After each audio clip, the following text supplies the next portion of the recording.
Waters and Sue Loughlin from the Herald Bulletin write, High Revenue has meant limited program offerings for some Madison County students. As governor of Indiana, Mitch Daniels slashed $300 million from education last year, and property tax caps whittled away at school budgets.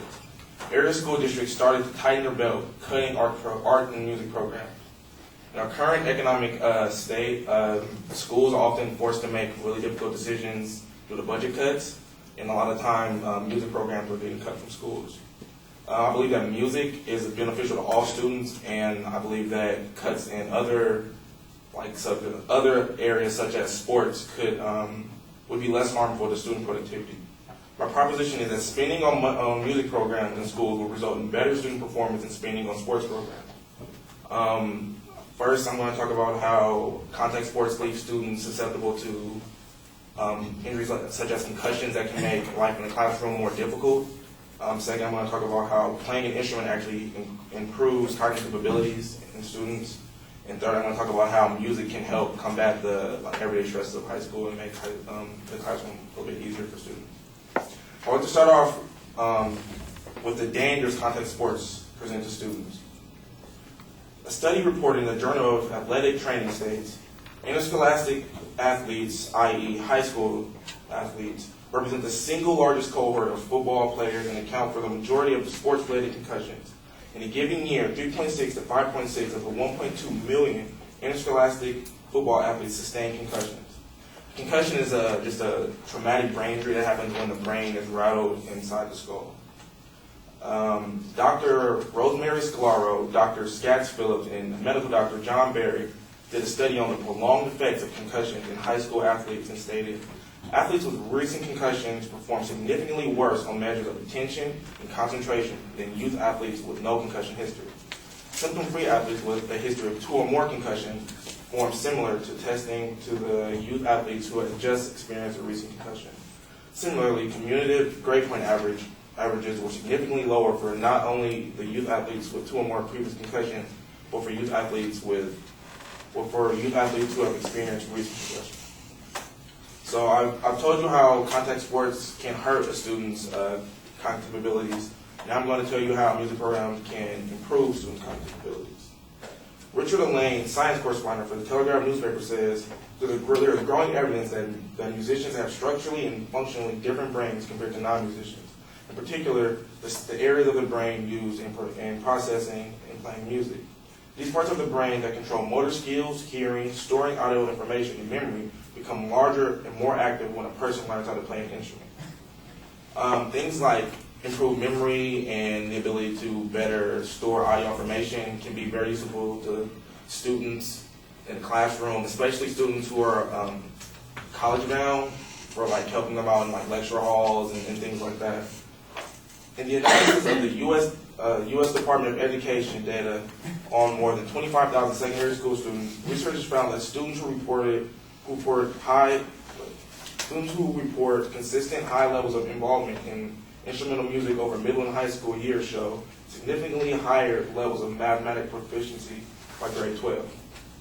The College Bound Senior National Report, Profile of SAT Program as Test Takers in Princeton, New Jersey, states that students with coursework experience in music performance and music appreciation scored higher on the SAT. Students in music performance scored 57 points higher on the verbal and 41 points higher on the math.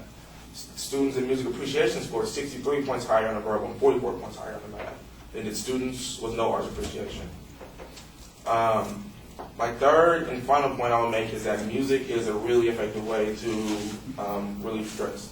High school, as we know, is full of a lot of stress, and being wound up and stressed out can make life in the classroom more difficult, or in just life in general more difficult. And aside from the fact that playing an instrument will give you the opportunity to maybe focus on a musical piece and take your mind off of the major stresses you're going on in your life in high school. A study was done by medical doctor Barry Brickman of the Mind Body Wellness Center in Midville, Pennsylvania, where he took 32 volunteers and he broke them into groups, and he had them. They all worked on a puzzle that was I guess a challenging puzzle that caused stress. And he took one group and he let them relax by reading newspapers and magazines or just chilling if they wanted to. And then he took the other group and then they took their first keyboard lesson. Brittman says, our preliminary findings demonstrate that active participation in group keyboard programs was far more effective at reversing stress signatures than simply relaxing and reading newspapers and magazines. So in conclusion, I'd like to reiterate that spending on music programs in schools will result in better student performance than spending on sports programs.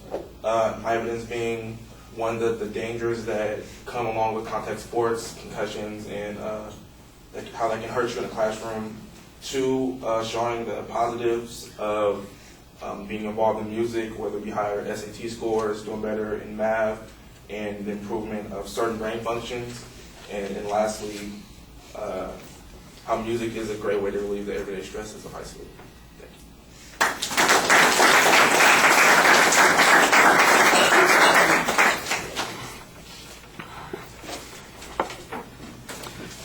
All right, you've got a good quote in the intro and an example that sets up some of the controversy on this, that music programs get cut.